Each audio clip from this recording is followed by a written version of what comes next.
ઈ દ્રશ્ય જેને જોયું છે ને, જેના સંતાનો ગયા છે ને, એને હજી રાત્રે નિંદર નથી આવતી મારા બાપ. ઈ તો જેના ગયા હોય ને એને ખબર હોય, મને કે તમને ન ખબર હોય. ઈ દીકરીઓને છેલ્લે કોઈ રસ્તો ન રહે ને એટલે ઉપરથી નીચે ટપો જયારે પડતો હશે ને ત્યારે સંતાનોનો અવાજ કેવા હશે, એની રાડો કેવી હશે. મારો કવિ શું કે છે?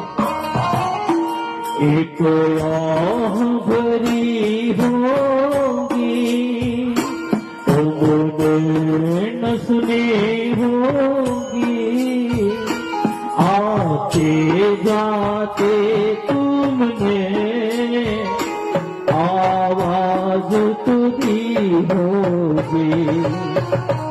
एक आह भरी होगी